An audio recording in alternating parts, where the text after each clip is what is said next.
Guys, আজকে আমরা দেখব বাইসেকশন মেথড। সো প্রথমে আমাদেরকে জানতে হবে বাইসেকশন মেথডের পারপাসটা কি।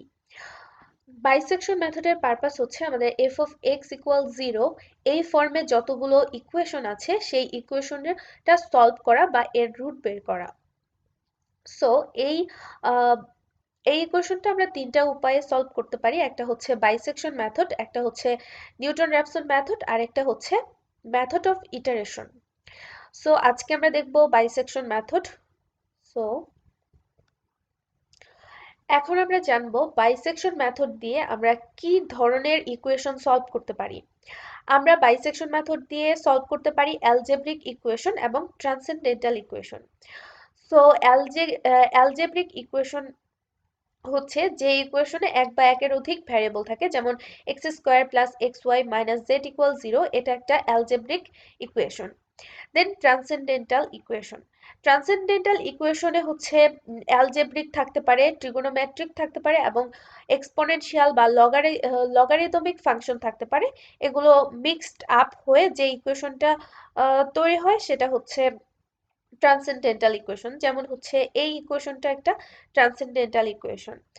আর হচ্ছে সলিউশন বা রুট হচ্ছে আমরা যে ভ্যারিয়েবল গুলো ইউজ করেছি, যেমন এক্স ভ্যারিয়েবলটা বা জেড ভ্যারিয়েবলটা, তো এই এক্স এর একটা ভ্যালু যেটা যেটা এই ইকুয়েশনে বসালে এই ইকুয়েশনটাকে স্যাটিসফাই করে। ওকে, নেক্সট হচ্ছে ইটারেশন। ইটারেশন হচ্ছে একটা রিপিটেড প্রসেস। সাপোজ আমি একটা কাজই কয়েকবার করছি বা একটা ম্যাথই আমি কয়েকবার করছি, তো কয়েকবার করার ফলে যে আমার প্রত্যেকটা কাজকে আমার প্রত্যেকটা ইটারেশন বলে। তো আমরা নেক্সট দেখলেই বুঝতে পারবো ইটারেশনটা কি। Use of calculator. তো বাইসেকশন মেথড বা নিউমেরিক্যাল মেথডের যতগুলো ম্যাথ আছে সবগুলোই হচ্ছে এত বেশি বড় এবং হচ্ছে এত ক্যালকুলেশন যে আমাদেরকে ক্যালকুলেটরের ব্যবহার খুব ভালোভাবে জানতে হবে, এমনকি এটা কিভাবে দ্রুত এবং শর্টকাট ইউজ করা যায় সেটা সম্পর্কে জানতে হবে। So next, procedure of bisection method. Step 1, to find the given function f of x. একটা গিভেন ফাংশন দেওয়া থাকবে, একটা ফাংশন দেওয়া থাকবে, সেই ফাংশন থেকে আমাদের f of x এর মান বের করতে হবে। তো এই ফাংশনটা আমাদের দেওয়া আছে, এই ফাংশনটাকে আমাদের f of x ইকুয়াল 0 টার্মে আনতে হবে। So f of x equal 0 টার্মে আনার জন্য এই পাশে আমরা এই 1টাকে আমরা এই পাশে নিয়ে আসবো। তো 1টাকে এই পাশে নিয়ে আসার ফলে এই পাশে হচ্ছে 0 হয়ে গেছে। সো আমরা এখন f of x এর মান পেয়ে গেছি x cube plus x square minus 1। So f of x equal to x cube plus x square minus 1। এবার স্টেপ 2। স্টেপ 2 তে choose to real numbers a and b। আমাদেরকে দুইটা রিয়েল নাম্বার চুজ করতে হবে যাতে f of a into f of b is less than 0। তো f of a into f of b less than 0 হওয়ার জন্য একটা প্লাস এবং একটা মাইনাস মান হতে হবে, মানে f of a এর মান এবং f of b এর মান দুইটার যে কোনো একটা মাইনাস থাকতে হবে আর একটা প্লাস থাকতে হবে। এখন হচ্ছে আমরা এর মান চুজ করব। এর মান যদি আমরা 1 চুজ করি তাহলে আমাদের যে ভ্যালুটা আসে সেটা হচ্ছে +1। যদি আমরা f of b এর মান 0 চুজ করি তাহলে হচ্ছে আমাদের যে মানটা আসে -1। সো এখন +1 এবং -1 যদি হচ্ছে আমরা মাল্টিপ্লাই করি তাহলে হচ্ছে আমাদের ভ্যালু আসে হচ্ছে -1। সো এটা আমাদের এই কন্ডিশনটা ফুলফিল করে, তাই হচ্ছে আমরা a এর মান 1 এবং b এর মান 0 এটা নিতে পারবো। স্টেপ 3 তে আমাদেরকে মিড পয়েন্ট বের করতে হবে। মিড পয়েন্ট বের করার সূত্র হচ্ছে c equal a plus b by 2। এখানে c হচ্ছে মিড পয়েন্ট। সো আমরা a এর মান এবং b এর মান তো স্টেপ 2 তে পেয়েছিলাম। সো এখন a আর b এর মান বসিয়ে আমরা মিড পয়েন্ট বের করে ফেললাম।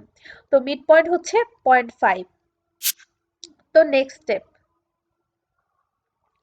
নেক্সট স্টেপে হচ্ছে এফ অফ সি এর মান বের করা। এফ অফ সি এর মান বের করার জন্য আমরা মিড পয়েন্টকে এই ফাংশনে বসিয়ে আমরা এফ অফ সি এর মান বের করে ফেলবো।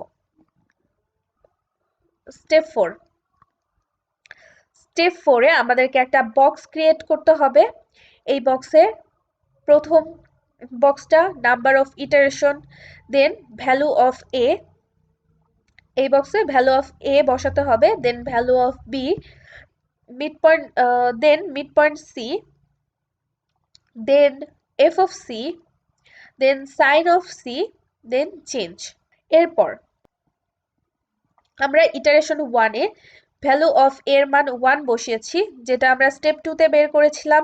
ভ্যালু অফ বি এর মান 0 বসিয়েছি, এটাও স্টেপ 2-তে বের করেছিলাম। এবং সি এর মান এটা আমরা স্টেপ 3-তে বের করেছি 0.5। দেন এফ অফ সি এর মান হচ্ছে আমরা বের করেছি স্টেপ 3-তে 0.625 মাইনাস 0.625। এখন sign of F of C, sign of F of C এর মান হচ্ছে minus, that means less than 0, negative. এখন আমাদেরকে যখন এই সাইনের মান নেগেটিভ হবে তখন আমাদের চেঞ্জটা কি হবে? If F of C is negative then B equal C, চেঞ্জটা হবে হচ্ছে বি ইকুয়াল সি। আর যদি পজিটিভ হতো তাহলে এ ইকুয়াল সি হতো। তো এখন আমাদের চেঞ্জটা হবে হচ্ছে বি ইকুয়াল সি। দেন আমাদের এই বি এর মান হবে হচ্ছে এই সি, দ্যাট মিনস 0.5। সো আর এর মান যা ছিল তাই থাকবে ইটারেশন 2-তে। এবার হচ্ছে আমরা সি এর মান বের করব। সি এর মান বের করার জন্য a plus B by 2 use করব। এই দুইটা ভ্যালু দিয়ে আমরা সি এর মান বের করব। তো সি এর মান বের হয়েছে 0.75। দেন আমরা এফ অফ সি এর মান বের করব। এফ আমাদের যে ফাংশনটা ছিল, তো এই ফাংশনে এফ অফ সি, সি এর মান বসিয়ে আমরা এফ অফ সি এর মান বের করব। তো এফ অফ সি এর মান এর সাইনটা হচ্ছে নেগেটিভ, তো লেস দেন 0। যদি নেগেটিভ হয় তাহলে চেঞ্জটা হবে হচ্ছে বি ইকুয়াল সি। এগেইন আমাদের হচ্ছে এই 0.75 যে সি এর মানটা এসেছে এটা হচ্ছে বি এর মান হয়ে যাবে, আর হচ্ছে এর মান যা ছিল তাই থাকবে স্টেপ 3-তে। দেন আমরা এই দুইটা মান ইউজ করে আবার আমরা সি এর মান বের করব। এরপর হচ্ছে সি এর মান বের করার পরে আমরা এফ অফ সি এর মান বের করব। এফ অফ সি এর মান এবার প্লাস, অর্থাৎ পজিটিভ।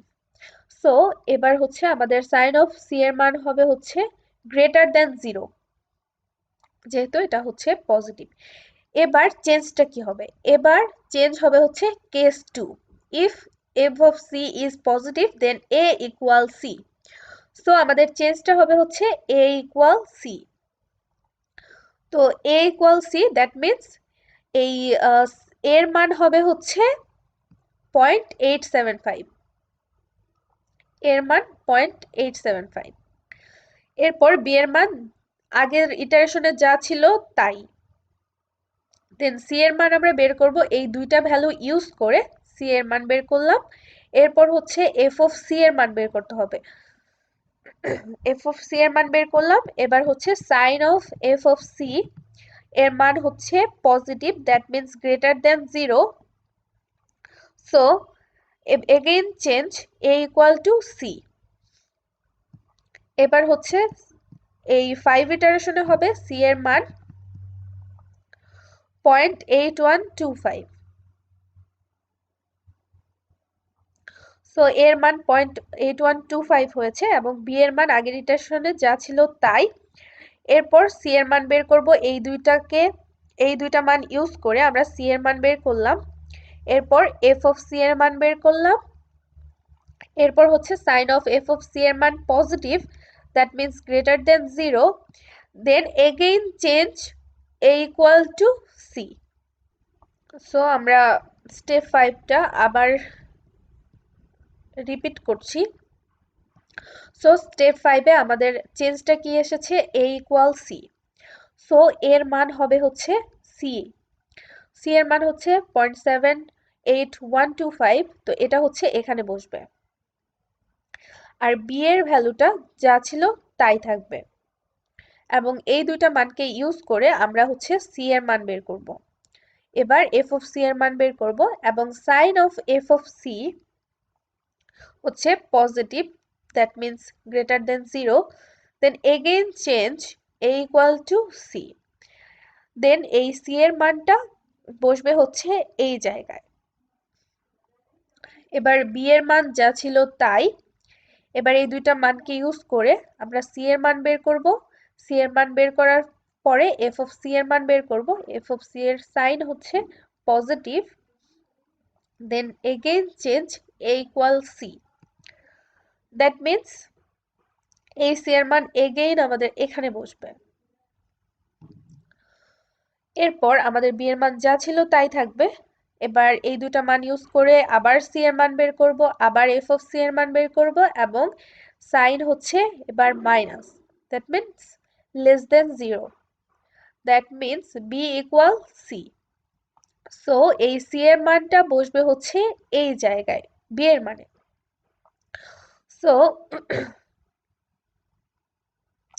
আমাদের বি এর মান হয়েছে হচ্ছে 0.75390,625। এবার এর মান আগে যা ছিল তাই, এবার এই দুইটা মান ইউজ করে আমরা এগেইন সি এর মান বের করব। এরপর হচ্ছে এই মানটাকে ইকুয়েশনে বসিয়ে এফ অফ সি এর মান বের করব। এফ অফ সি এর সাইন হচ্ছে greater than 0, that means positive, so A is equal C. এবার হচ্ছে সি এর মান বসবে হচ্ছে এই জায়গায়, এর জায়গায়। সো এবার বি এর মান যা ছিল তাই, এবার সি এর মান বের করব। এই দুইটা মান ইউজ করে আমরা সি এর মান বের করব, এফ অফ সি এর মান বের করব। দেন এফ অফ সি এর মান হচ্ছে positive, that means A equal to C. Again আমাদের সি এর মান হবে হচ্ছে এটা, বি এর মান যা ছিল তাই, দেন এই দুইটা মান ইউজ করে আমরা সি এর মান বের করব। এরপর দেন আমরা দেখতে পাচ্ছি যে এই দুটো মান 0.754 এই তিনটা মান সেম, মানে 3 ঘর পর্যন্ত মান হচ্ছে সেম, বা এটাকে যদি আমি রাউন্ড অফ করি তাহলে হচ্ছে এই 4টা ঘর আমাদের সমান আসে। সো এখন আমরা এই ইটারেশন গুলোকে, এই প্রসেসটাকে স্টপ করে দিব, কারণ হচ্ছে আমরা এটা সিমিলার পেয়েছি, লাস্ট দুইটা ভ্যালু আমরা সিমিলার পেয়েছি, তাই এটাকে আমরা স্টপ করে দিব। দেন আমাদের রুটটা হবে হচ্ছে 0.754। সো এটাই হচ্ছে আমাদের বাইসেকশন মেথড। আর এটা হচ্ছে বাইসেকশন মেথডের অ্যালগোরিদম, এটা বোঝার সুবিধার জন্য দেওয়া আছে। তো থ্যাংক ইউ সো মাচ।